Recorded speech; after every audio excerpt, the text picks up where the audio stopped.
क्या आपने कभी सोचा है कि भगवान विष्णु के ही एक अवतार, जिन्हें पूरी दुनिया उनके भयंकर क्रोध और फरसे के लिए जानती है, उन्होंने अपनी ही सगी माँ का सर क्यों धड़ से अलग कर दिया था?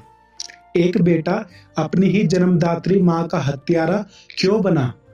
दुनिया इसे क्रोध कहती है, लेकिन असल में यह श्रीमद् भागवत महापुराण के 9वें स्कंद में छुपा एक ऐसा रहस्य है जिसे बहुत कम लोग समझ पाए हैं।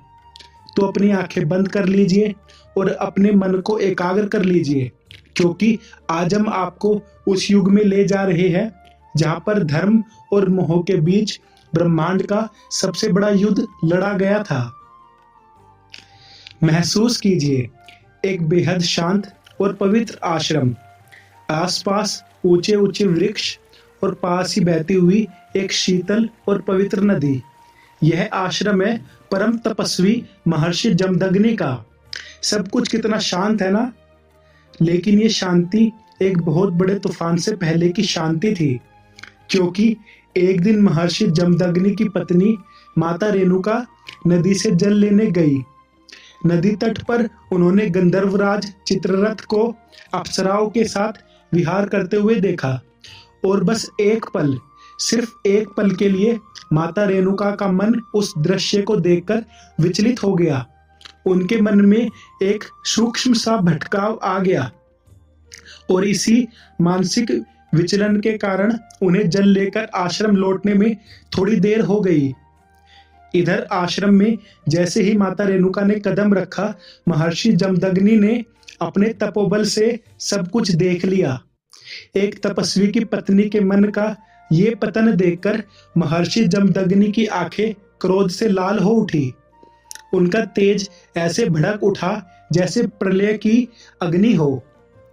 उन्होंने तुरंत अपने बड़े पुत्रों को बुलाया और एक ऐसा आदेश दिया जिसने दिशाओं तक को कपा दिया। उन्होंने कहा, पुत्रों, अपनी माता का वध कर दो। अब सोचिए, कोई पुत्र अपनी माँ का गला कैसे काट सकता है? बड़े पुत्रों के हाथ कांपने लगे। मोह ने उन्हें घेर लिया और उन्होंने पिता की आज्ञा मानने से इनकार कर दिया। क्रोधित महर्षि जमदग्नि ने उन्हें उसी क्षण श्राप दिया कि तुम चारों अभी के अभी पत्थर के बन जाओ। अब बुलावा आया सबसे छोटे पुत्र भार्गव राम, जिन्हें आज हम लोग भगवान परशुराम के नाम से जानते हैं।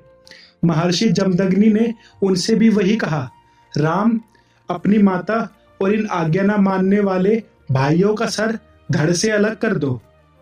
जरा सोचिए उस क्षण को।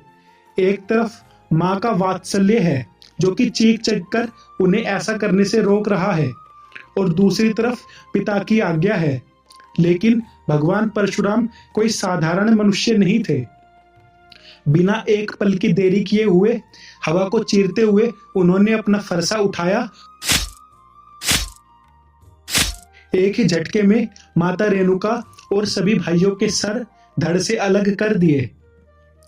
महर्षि जमदग्नि अपने पुत्र की इस अटूट पितृभक्ति और निष्ठा से अत्यंत प्रसन्न हुए। उनका क्रोध शांत हो गया और उन्होंने कहा, पुत्र, मैं बहुत प्रसन्न हूँ। मांगो, क्या वरदान मांगते हो? और यहीं पर खुलता है इस कहानी का सबसे बड़ा रहस्य।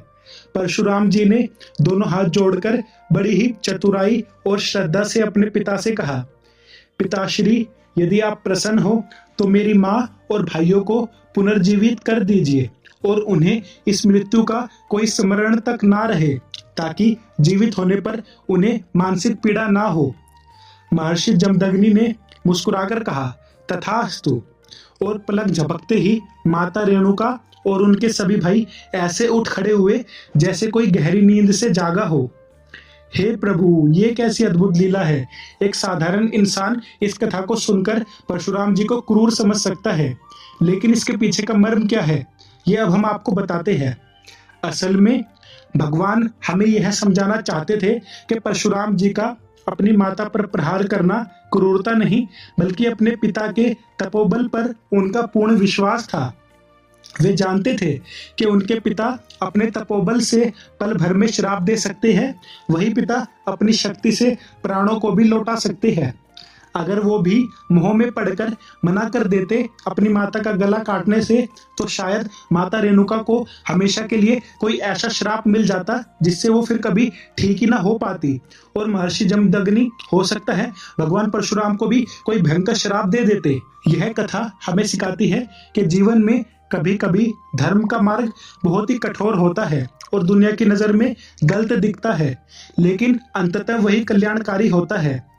तो अब जब भी आप भगवान परशुराम की बात सुने तो उनके क्रोध के साथ साथ उनके इस परम धर्म संकट और उनके गहरे ज्ञान को भी जरूर याद करें।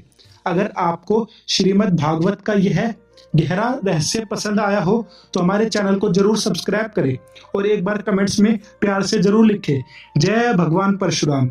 और हम आपसे मिलते हैं भगवान की किसी और लीला के साथ। तब तक के लिए राधे राधे, श्री हरिवंश।